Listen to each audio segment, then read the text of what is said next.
Vagra police સૂત્રો પાસેથી મળતી માહિતી અનુસાર વાગરા તાલુકાના વચનાથ ગામની મધ્યે આવેલ મંદિર ફળિયામાં રહેતા મહેન્દ્રભાઈ પ્રજાપતિ પોતાના ઘરમાં જ જનરલ સ્ટોર ચલાવવા ઉપરાંત ખેતી કરી પોતાનું જીવન નિર્વાહ ચલાવી રહ્યા છે. ગતરોજ નિત્યક્રમ અનુસાર પોતાની રોજિંદી ક્રિયાઓ પતાવી પરિવારના સભ્યો પોતાના રૂમમાં જઈને સૂઈ ગયા હતા. ત્યારે મધરાત્રે તેમના ઘરને તસ્કરોએ નિશાન બનાવ્યું હતું. ઘરના સૌ સભ્યો મીઠી નિંદ્રા માણી રહ્યા હતા. તે સમયે બાજુના મકાનની છત પર રહી મનહરભાઈના ઘરના સીડ ઉપરથી ચોરો બીજા માળે થઈ દાદર મારફતે ઘરમાં પ્રવેશ્યા હતા. ચોરોએ તિજોરીમાં મૂકેલ સોનાની બુટ્ટી, ગળાનું ડોક્યું, મંગલસૂત્ર, સોનાની વીંટી, ચેન, પેન્ડન્ટ, કાનની સેર મળી કુલ રૂપિયા 1,48,000 તેમજ કબાટમાં મૂકેલ ધાતુના ગલ્લામાં મૂકેલ રોકડા રૂપિયા 60,000 તથા મહેન્દ્રભાઈના પાકીટમાં રહેલ રૂપિયા 7,000 તેમજ તેઓની પુત્રવધૂના પાકીટમાંથી 7,000 તથા તેમના નાના ભાઈના પાકીટમાંથી રૂપિયા 4,000 રોકડા સહિત તસ્કરો 2,26,000 રૂપિયાનો હાથફેરો કરી ઘરના પાછળના ભાગેથી વાડામાંથી અંધારાનો લાભ લઈ ફરાર થઈ ગયા હતા.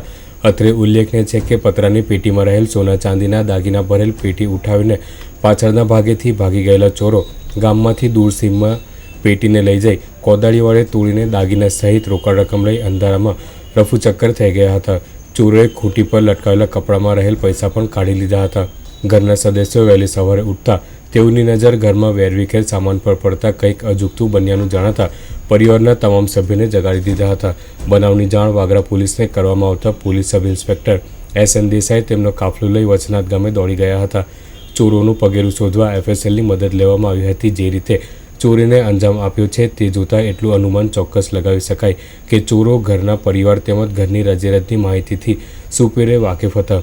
ચોરો ગામમાં વાન લઈને આવ્યા હોવાની ચર્ચા પણ ગામમાં ઠેર ઠેર સાંભળવા મળી રહી છે.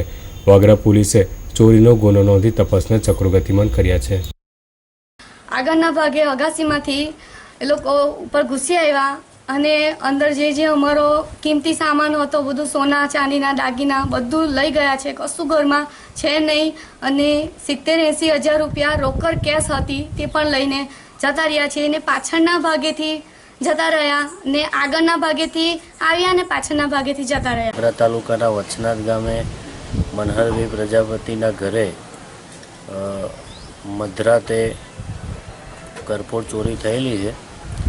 એમાં રોકડ તથા સોના ચાંદીના દાગીના આશરે 2 લાખથી ઉપરની કિંમતના ચોરી થયેલ છે.